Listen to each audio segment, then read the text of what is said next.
po mga kapatid, mga kaibigan. Muli po ako nga po ang inyong pong lingkod, Brother June Diamante III. At muli po tayo po ay mag-aaral ng kanya pong salita, ang salita po ng ating pong Panginoon. Ngayon pong araw po na ito, tayo po ay mag-aaral tungkol po sa ating pong daily devotion number 17. Ayan, tayo po ay number 17 na po sa ating pong daily devotion. Nawa po meron po tayong natutunan at ito po ay ating pong i-apply sa ating pong buhay araw-araw upang tayo po ay maging tunay na mga Kristiyano sa mata po ng ating Panginoong Hesus. Ngayon po ang ating pong pag-aralan, ang title po ay We Are to Overcome as Christ Overcame.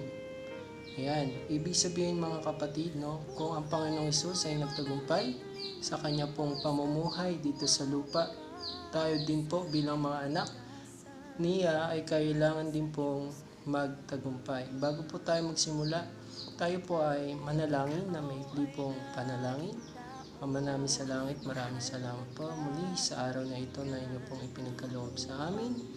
Kami po ay inyo pong tulungan sa aming pong pag-aaral ng inyo pong salita at ito po ay aming pong i-apply sa aming pong buhay. Dahil kami po ay naniniwala kung wala ka po sa amin, wala po kami magagawa.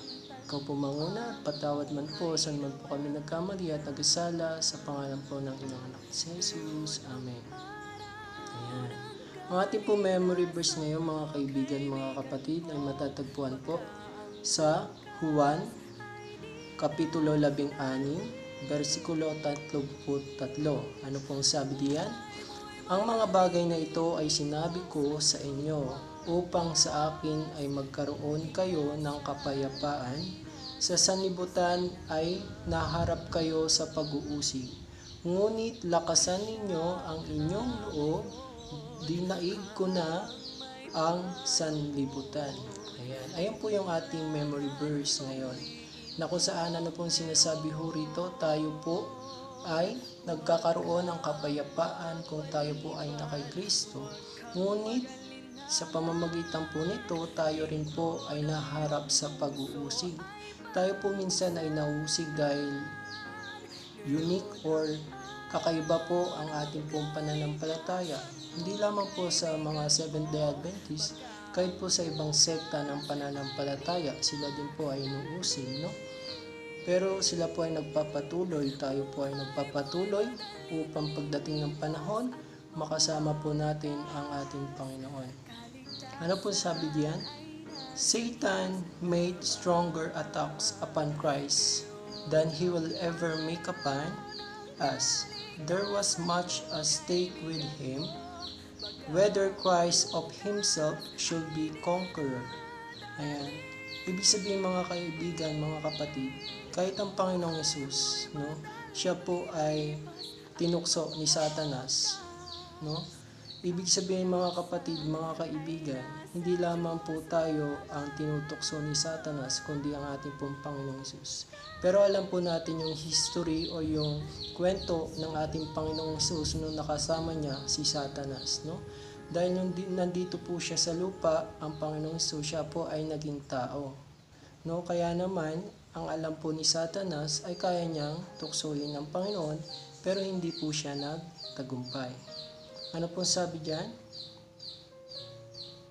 If Christ resisted his most powerful temptations and Satan did not succeed in leading him to sin, he knew that he must lose his power and finally be punished with everlasting destruction.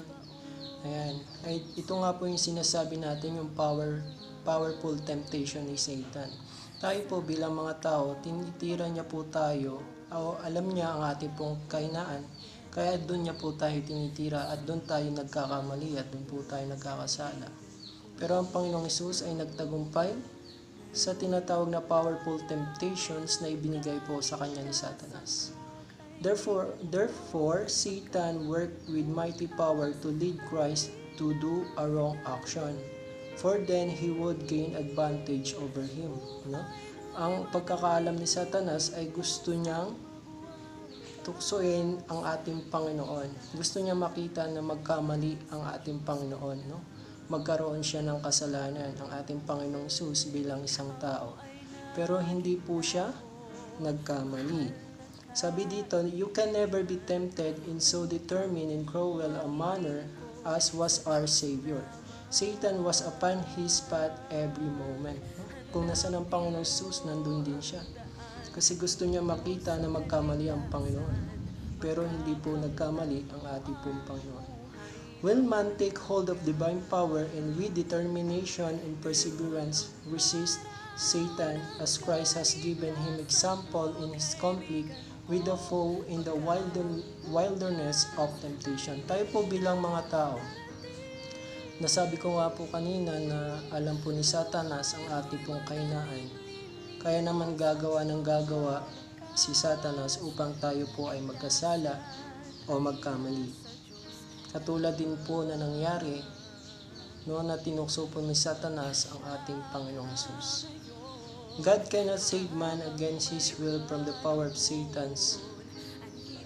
Sabi diyan, man must work with his human power added by the divine power of Christ. Tayo po magtatagumpay lamang po tayo kung tayo po ay nananalig sa Panginoon at mahal po natin ang Panginoon. Magtatagumpay po tayo sa lahat ng ginagawa ni Satanas sa ating pong buhay, no? Ibig sabihin, magtatagumpay po tayo sa pamamagitan ng own will po natin, sa decision po natin na maging mabuting tao sa ating pong kapwa. No? Minsan no, kasi ang ating pong kapwa ay ginagamit ni Satanas upang ang ating pagiging Kristiyano ay mapunta sa wala. Kaya nga po tayo po ay nagkokontrol sa sarili natin pag tayo po ay nagagalit. No, minsan tumatahimik tayo dahil ito po yung nagiging solusyon para hindi po tayo magwala o hindi po tayo makapagsalita ng masama. Ayan, kasi gustong-gusto po ni Satanas na ang mga anak ng Diyos ay nagsasabi ng masama. Diyan po siya natutuwa. Ano po?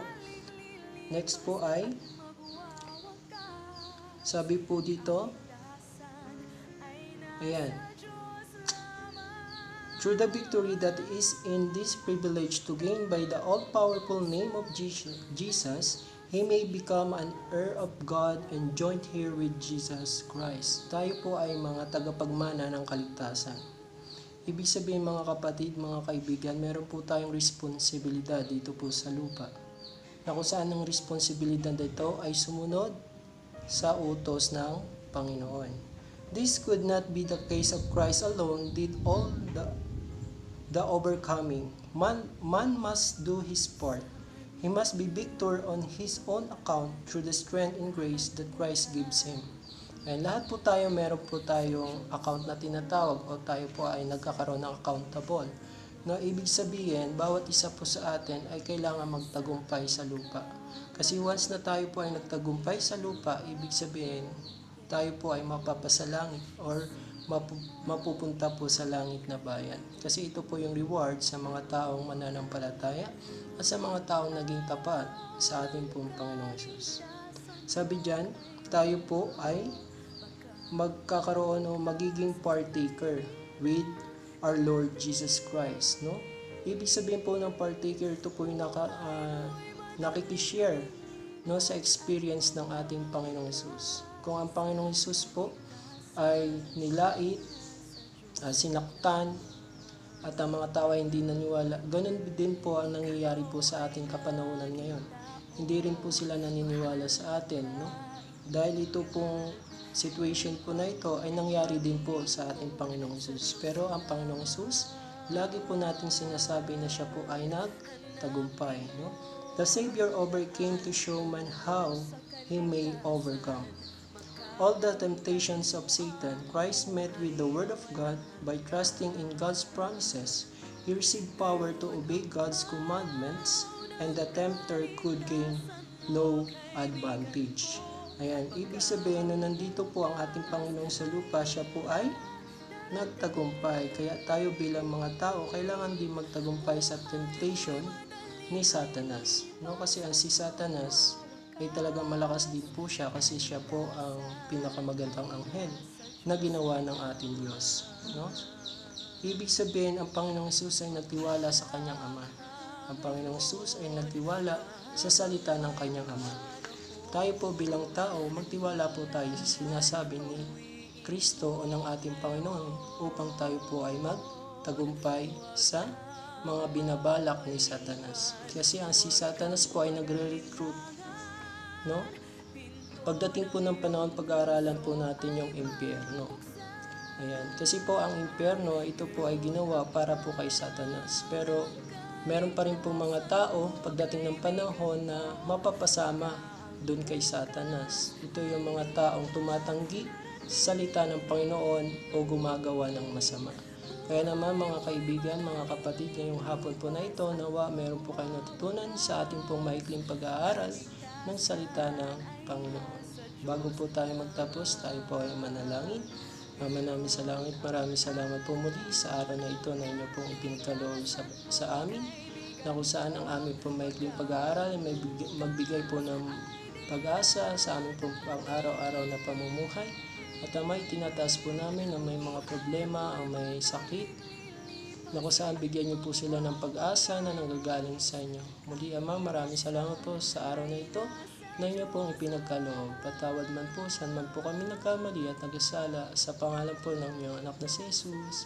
Amen. Ayan po mga kaibigan, mga kapatid, maraming salamat po muli sa araw na inyo pong ibinigay. Muli po, welcome po kayo lagi sa The Voice of Hope channel. Nawa po tayo po ay pagpalain ng Panginoon. Muli po, thank you so much and God bless po. Bye-bye po.